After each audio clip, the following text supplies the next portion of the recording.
Tell me about being a teacher. I can't imagine that. How long were you a teacher for? The teaching bit was funny because I had 2 teaching practicals, right? So that, when I'm starting off like that, means I didn't teach for long. So I had a 6-week prac and an 8-week prac, and then I had a temporary post at Wynberg Boys, the school at which I matriculated. Speak about that in the show as well. I taught there for 6 weeks. 6 weeks? Yeah, so that was my teaching experience. And then 6 you were weeks finished. in the classroom, and then I was done. So that's the reason for the name of the show. And you taught all boys? All boys, yeah. A lot of them were in grade 8 when I was in matric at Wynberg. So now I am back at the school and they're in matric. And they knew I was a comedian as well. And some of them had attended my shows with their parents, and I performed at the school already. So that interaction in classes, it was funny. It was cool, I really enjoyed it. But they pushed me. Yeah, they knew how to push me, obviously, which I didn't mind. I encouraged them to be free-spirited, i.e. energetic and naughty. But never rude, never rude. I said, look, I didn't want to be the disciplinarian, simply because I was fairly naughty at school. I was not rude, I was energetic. So you could understand them? Yes, I could understand the fact that they couldn't sit still. I'm like, I was the same, I understood that. So I didn't want to be the guy shouting at them or giving them detention. We had a mutual respect, we understood each other, but if they did step across the line, obviously I had to be that figure of authority. I won't forget one day, the boys were making a noise and then I hit the board. I said, hey, listen, I'm sick of your nonsense. And then we had this pause for like 2 seconds, and then I started laughing. You're the worst teacher ever. I said, sick of your nonsense. And then they started laughing, and then the class just went into shambles, but then we got back on track. That's why you only taught for 6 weeks.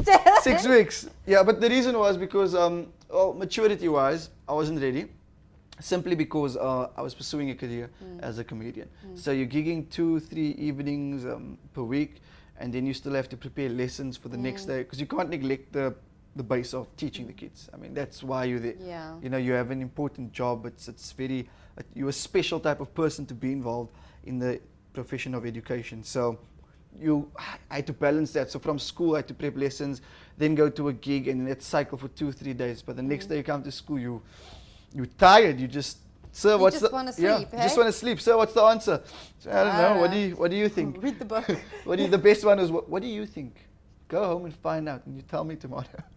Just say it with confidence. You're like, yeah, go do it. Take these notes down today. Boys, this is the work. You're ruining things for teachers everywhere. I know. No, but we kept up to date with what was needed to be taught, So the syllabus was on par. I had to do mark capturing as well. So like you'd mark scripts and then capture, like, well done to teachers for doing all that work. What they do. Like, what kind of reception did you get in Grahamstown? Grahamstown was cool, really, without sounding arrogant, really well received.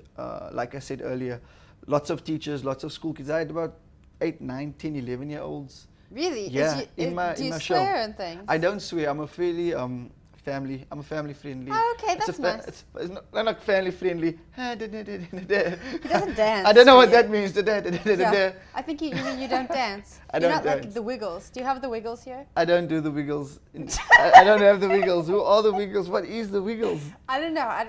Well, I know it from Canada. Okay. It's this thing that kids are really into, and you go to a performance, and the kids go nuts for the Wiggles. Is it? And they're like these different characters, and they dance and like sing, like what you're doing. We had Kidio back in the day. Like Kidio. Like Kidio, okay. So no, it's not a Mr. Chinwe Kidio type of show. But I have a clean brand of comedy. So I don't swear. I don't feel the need to, if that's just my thing.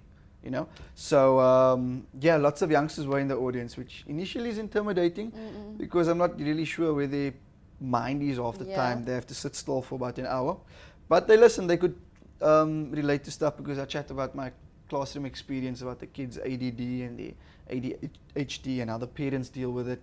And good reviews, received good reviews on both occasions, and lots of return audience members, which was really nice to see. Oh, that's very nice. Yeah, so people who attended in 2014 came to 2015 show, said, no, we really enjoyed it.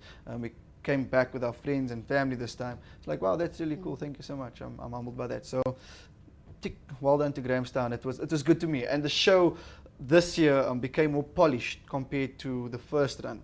So obviously the first run that you do, it was 8 performances, but you're still finding bits and pieces of it and you're putting it together all the time. And then after that you gig some of the material on the club comedy circuit, and then it grows from there.